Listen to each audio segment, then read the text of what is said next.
Segunda-feira. Segunda-feira é dia de alegria. A Rejane está aqui comigo e nós vamos falar muito sobre amizade hoje, né? Um bate-papo bem gostoso, como toda segunda-feira acontece, né, Rejane? Bom dia. Bom dia, Cleide. Obrigada por estar aqui nessa oportunidade. Bom dia a você que está em casa nos assistindo. Vamos falar de algo que já vem sendo estudado, narrado há muitos anos e que, pasmem, dificuldade de fazer amizades é uma coisa mais comum do que a gente imagina. E essa dificuldade tem trago para as pessoas até uma certa infelicidade, né? Sim, nós somos seres sociais. O ser humano gosta de estar perto de outro ser humano. E como é bom a gente ter esses vínculos saudáveis, porque amigos são pessoas que a gente se aproxima por algum tipo de afinidade. E aí, quando eu estava contando que esse tema, amizade, já foi até estudado, você acredita que até Aristóteles, né, um filósofo grego, narrou sobre a amizade? Sério? Ele falava de 3 tipos de amizade. Tinha a amizade utilitária, ele usou esse termo, que na minha compreensão, soa mais como aquele coleguismo. Quando a gente se aproxima de pessoas que a vida dela influencia a minha, então eu preciso dela, ela precisa de mim e vice-versa, né? E aí a gente acaba tendo esse coleguismo e a gente tem que manter ali uma cordialidade, aí a gente aproxima um pouco, se conhece mais, de vez em quando conta algum segredo, uma intimidade. Então, por exemplo, amizades no ambiente de trabalho, então é esse perfil de amizade utilitária. Tem também as amizades do prazer, que são aquelas pessoas com quem a gente se reúne mesmo para rir, para confraternizar, para ir pra balada, para ir pro churrasco, para contar potoca, para fofocar, para passear. Pessoas que têm essa conotação muito de envolvimento para aquele momento do lazer. E tem também aquela que ele chamou da amizade mais sublime, que é a amizade do virtuoso, que são pessoas com quem a gente muito consegue expor as nossas melhores virtudes e admirar as virtudes do outro. Aquelas pessoas que a gente tem papos muito profundos, reflexivos, que a gente fala mais daquilo que há de mais íntimo da gente, sabe ouvir também o que ele tem para contar. Então, o ser humano é permeado, né, por oportunidades de fazer amigos, mas, de alguma forma, nem todo mundo tem essa habilidade. Tá, então vamos falar o seguinte. Dá um exemplo aqui. Vamos supor que eu chegue para você e fale assim, olha, Rejane, hoje eu não estou muito bem, não. Eu estou, assim, com uma dor de cabeça. Aí você vai perguntar para mim, mas o que foi que aconteceu? Que dor de cabeça é essa? Não, a primeira coisa que você vai falar para mim é, eu também tô assim, você precisa de ver. E aí você tá... E esquece de mim. Você é minha amiga. Então, vamos... Excelente exemplo, porque olha o que acontece. A amizade é algo feito entre as pessoas e isso requer a gente chama isso de uma relação interpessoal. Nesse momento, faz de conta que na hora que você me conta uma coisa e ao invés de verdadeiramente eu ouvir o que você me contou e focar, né, a minha atenção, o meu interesse na sua demanda, eu não faço isso e eu faço o quê? Aciono a necessidade minha de falar de mim. Então, significa que eu parei de te ouvir. Então, na hora que alguém te conta uma coisa, olha só, é bem comum isso que você está contando. A gente fala alguma coisa para alguém, ao invés da pessoa parar, ela vai falar dela. Ao invés de contar, é mesmo, eu te perguntaria, né? Mas agora você já melhorou? Você tomou alguma coisa? Será que foi algo, é a sua pressão? Ou é algum estresse? Ou porque você não dormiu bem? Sei lá, eu te acolho primeiro, eu presto atenção em você. Então, eu vou falar uma coisa muito maluca, mas vocês sabem que a gente da psicologia é cheio dessas terminologias diferentes. Existe uma coisa chamada simbiose, união e separação. Para a gente ter bons vínculos com as outras pessoas, a gente tem que saber subjetivamente se separar delas. O outro é o outro e eu sou eu. Então, na hora que o outro está me falando dele, eu tenho que olhar para ele, acolher a ele. Da mesma forma que na hora que eu estiver falando de mim, a gente não espera que o outro me acolha, me ouça, me oriente. Ele pode até dar a opinião dele, mas primeiro eu tive esse acolhimento. Então essa pessoa que não dá conta de fazer isso, ela já tem aí essa dificuldade nessa habilidade de interação.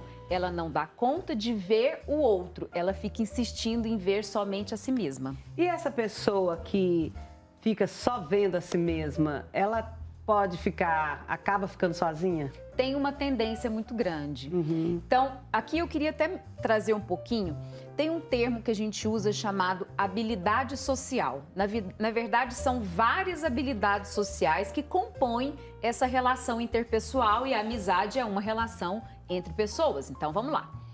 Uma habilidade, por exemplo, a gente chama civilidade. Parece tão óbvio, mas é real. A civilidade é o básico. É eu saber cumprimentar, agradecer, despedir. Você já percebeu que algumas pessoas ligam, né? E não falam nem oi, tudo bem? Ou pede a bênção quando é o caso. Já fala assim, quero falar com não sei quem? Me chama fulano? Eu já tô passando aí. Esse início de conversação, isso é necessário, isso é a base da civilidade. Tem a própria questão da comunicação, que é saber iniciar uma conversa, dar continuidade no que o outro me disse, né? Saber lidar com feedback que pode ser negativo ou positivo.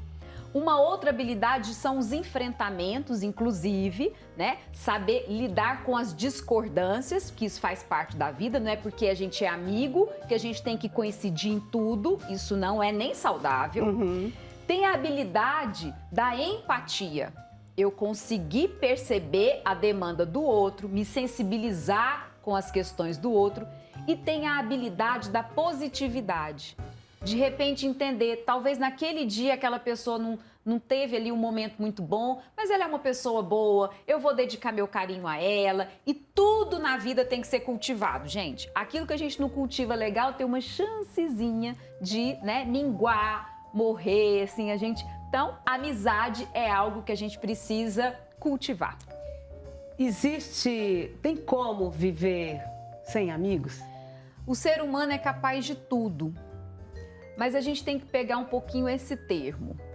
Viver não é estar aqui no mundo conseguindo respirar, comer, dormir, acordar. Sobreviver sem amigos, sem convívio social, é possível. Mas isso não significa que a vida tenha que ficar presa só nesse aspecto da sobrevivência. Se a gente for pensar mesmo na vida com vivacidade, a gente tem essa demanda de presença de pessoas. Agora, uma coisa bem importante aí mais do nosso momento atual. Vocês já perceberam, todo mundo que está aí em casa, deu uma retomada aqui, vamos lembrar das possibilidades das infâncias, principalmente de quem viveu já há mais tempo. Era uma infância permeada por muito convívio, era na rua, eram muitos irmãos, eram muitos primos, tinha uma chance muito grande da família, a família ampla, né, de tios, primos, avós, tá todo mundo ali junto, muitos amigos, então era uma convivência naturalmente fluida. Os recreios das escolas. Tudo! Então, aí isso por questões de segurança, por questões de diminuição da natalidade, né? Então, famílias cada vez menores, famílias cada vez mais... A gente, né, nasce para o mundo, eu posso nascer numa cidade, mas ir morar em outro lugar. Então, o mundo hoje, ele vem trazendo uma diminuição do convívio ambientalmente, assim, fluido. Então, por exemplo, os meus filhos, por inúmeras questões, eles não vão, por exemplo, brincar na rua. E isso faz parte da geração deles, né? é uma pena, porque eu que tive ainda essa oportunidade, bem menor do que meus pais tiveram, mas eu ainda tive, mas para eles é ainda mais difícil. Eles são multitarefados, tem a questão da segurança, então tá cada um na sua ali. Então tem muita gente no mesmo prédio, mas pouco convívio dessas mesmas pessoas. Uma outra questão importante, gente, é a realidade virtual. Todo mundo tá ali no seu mundinho. Esse convívio mais até corriqueiro, eu vou chamar isso de convívio banal, mas que fazia parte do ser humano. Ir na feira e conversar com alguém, tá esperando numa fila, tá ali trocando uma ideia, ir num consultório de médico, dentista, sentar ali na sala de espera, trocar ali uma ideia. Esse convívio tão corriqueiro, ele está em extinção, porque tá cada um ali na sua. Isso. E aí, agora vamos lá. As gerações que estão vindo agora, elas começam a ter esse modelo. E olha, Cleide, aquilo que a gente se apresenta lá na realidade virtual tem uma distância muito grande com aquilo que a gente é de verdade. Cá para nós, a gente dá uma bela filtrada, e não só na imagem da foto. A gente filtra, a gente escolhe palavras com que a gente escreve, a gente não é a nossa relação não é tão sincera, tão aberta. E aí eu crio meio que um personagem. Isso, para nós que já temos ali uma formação de maturidade, tudo bem, a gente administra melhor. Mas como é que será que estão sendo as habilidades sociais dessa nova geraçãozinha que está vindo e que tem uma chance muito grande de dar preferência para um convívio social através de uma tela do que o convívio aqui no dia a dia? Isso vai ter uma repercussão de diminuição dessa habilidade, né, de conviver com as pessoas. Mas enfim, o que a gente pode fazer para facilitar novas relações de amizade? Essa questão que você colocou é bem legal também. Muitas vezes as pessoas se perguntam assim, será que quando a gente vai envelhecendo é mais difícil ter amigos? Depende. No meu caso, não. Pois é, depende. Você sabe o que acontece? Em cada fase da vida, nós temos um perfil de amizade. Então, quando a gente é criança, né? Tem aquelas amizades ali da brincadeira, a gente não tem nem tanta noção de qual é o perfil, né, de comportamento que eu me identifico ou não. Na época da juventude, são as amizades das descobertas, né? Na época da maturidade. Então, a gente vai modificando o perfil de amigo ao longo da vida. Alguns permanecem. Alguns amigos vão te acompanhando e você se modifica, ele também, mas ainda vai ficando ali algum parâmetro de identificação e a coisa flui. Outros amigos não. Tem pessoas, eu tenho na minha vida pessoas que antigamente eu tinha um laço muito frequente de convívio e de repente a pessoa foi tendo escolhas de vida diferentes da minha. Não é que eu tô certa ou errada, de jeito nenhum, mas é porque a gente foi se distanciando e hoje, embora eu tenha um grande carinho por ela e ela por mim, a gente já não tem mais esse nível de cumplicidade, de identidade. Então, o ser humano, ele é sim capaz de modificar os ciclos de amizade. Algumas perduram e outras não. Agora, essa história de ficar mais difícil fazer amizade porque a gente vai envelhecendo, isso de jeito nenhum. Isso pode ser um traço da personalidade. Nem todo mundo é muito comunicativo. Nem todo mundo tem paciência com as outras pessoas. Então, essas pessoas que vão ficando mais ranzinzas, mais fechadas, vão tendo mais dificuldade de reciclar. Mas aquela pessoa que está aberta, né, a se relacionar com outras pessoas, enfim, ter a empatia, essas vão continuando cultivando novas amizades sem problema algum. Bom, tem uma pessoa que passou uma pergunta aqui para mim, que foi a seguinte. Eu tenho 25 anos, estou um rapaz, estou uma pessoa muito só. Gostaria de ter mais amizades, já tive muitas amizades na época de escola e tal, mas hoje já adulto, casado, gostaria de ter mais amigos, mas eu não estou conseguindo ter essa facilidade, esse jeito de arrumar novos amigos. A psicologia pode me ajudar a encontrar um novo caminho? Sim, pode. Como? A gente não tem como generalizar. Eu não posso aqui, né, ouvindo só a demanda, falar que o que vai ser estratégico para ele seja uma estratégia que vá valer para todo mundo. Não tem como a gente ter esse parâmetro generalista. Mas a primeira coisa que a gente tem que entender é o que é que no comportamento dele tem se repetido, porque aquilo que nos incomoda, que é o que a gente chama de neurose, que a gente vai repetindo e nos incomoda e não está sendo legal, mas que a gente não está conseguindo sair daquilo. Então, esse comportamento, esse padrão tem que ser revisto. O que é que ele está tendo de crenças em relação a ele, em relação ao outro, que está travando tanto essa dificuldade? Porque o mundo está cheio de gente. Mas e aí? Tem alguma coisa acontecendo que está barrando? Será que tem questões aí de autoestima? Será que ele tem se sentido insuficiente, não tão interessante, não tão legal, não tem tanto o que oferecer numa comunicação, por exemplo? Será que ele está sendo muito exigente? O outro não é tão interessante, o outro não me atende. Será que ele está fazendo uma expectativa distorcida?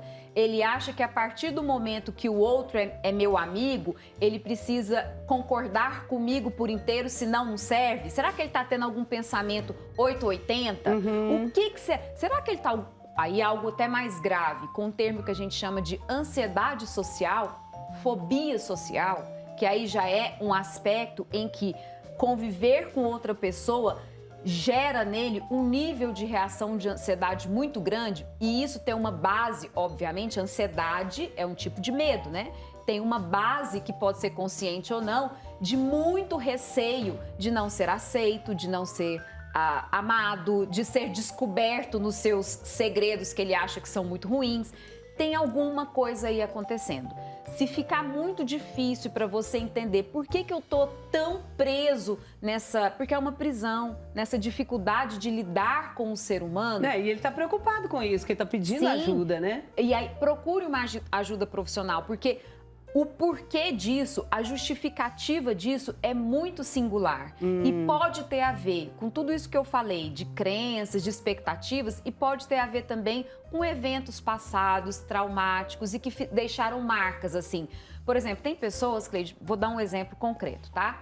Eu já atendi uma pessoa que tinha muita dificuldade de fazer amizade porque é uma pessoa que se sentiu muito traída na época da sua infância.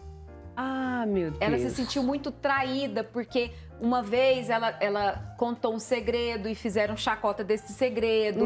Teve um processo de traição conjugal dos pais e aí ela se sentiu traída, né, junto com a mãe que foi traída. Então, assim, a traição foi uma marca tão forte para ela, tão traumática, que hoje ela passou a ter dificuldade de confiar nas pessoas, de ter cumplicidade, de se abrir, porque ela acha que em algum momento ela vai ser traída de novo. Então, eu estou dando esse exemplo para mostrar cada caso é um caso.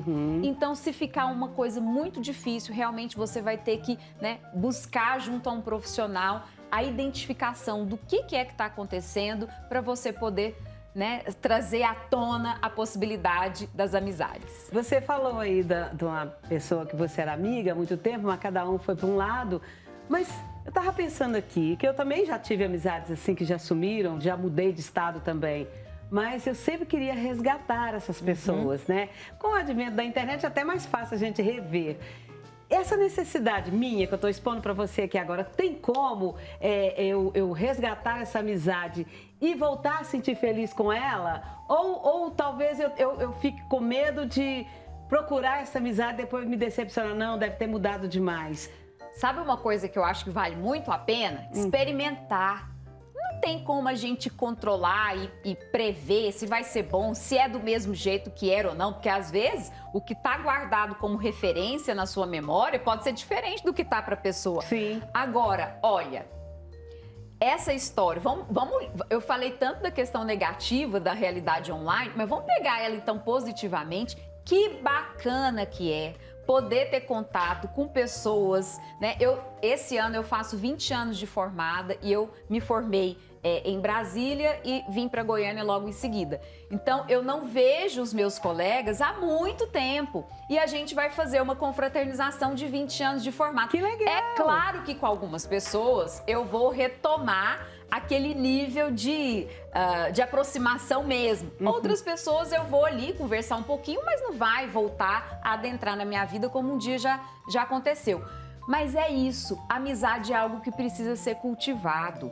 A gente cultiva. Nós temos garantia de que toda semente que a gente planta, cultiva, rega, aduba, vai florescer? Não. Mas o que compete a nós? Fazermos a nossa parte. Isso, tentarmos. Tentar, não é? Eu falo assim, ó, a vida é sempre um risco, sempre, sempre. Mas nesse jogo tão arriscado, aposte as suas melhores fichas. E mesmo porque se fosse tudo muito certinho, ia ser ruim. Né? A vida tem que ter a sua provocação. É verdade. E uma amizade entre um homem e uma mulher pode virar amor? Pode, mas não necessariamente. Porque a gente também tem, às vezes, essa dimensão assim, mas se tem uma grande amizade entre um homem e uma mulher, e todos tendo uma orientação sexual, né, hétero, então vai rolar algum nível ali de um apaixonamento afetivo, sexual e tudo. Não necessariamente. Tem pessoas que têm. Lembra, aqui eu vou até retomar um pouquinho então Aristóteles, né? Tem a amizade utilitária, a de prazer, a da virtude. Eu tenho amigos assim que eu tenho uma satisfação tão grande de trocar altas ideias com essa pessoa e em absoluto dimensionar a mim e a ela com essa questão da sexualidade. A pessoa tem a vida dela, a escolha dela e eu tenho as minhas e tá tudo certo. Então, é possível sim. E agora, em alguns casos, pode acontecer do nível de envolvimento levar a um apaixonamento. Tudo pode, gente, a gente é ser humano, né? Mas a gente não pode rotular. Homem e mulher, amiga, não vou acreditar muito nisso não. Claro que é possível. É verdade. Bom, ai que pena, tem que encerrar. Ainda tinha muita coisa para falar, mas no próximo programa a gente fala, né? Ok. Muito obrigada pela sua participação, mais uma vez dando um brilho aqui na nossa estrela. Muito obrigada e boa semana para você. Obrigada, Cleide, obrigada a todos e um beijo grande, enorme para todos os meus amigos. Eu tenho uma brincadeira com meu esposo que é assim, eu não quero me separar, mas se acontecer da gente se divorciar, eu quero guarda compartilhada dos amigos, hein? Um final de semana comigo, um com ele. Um beijo, obrigada. Muito legal isso.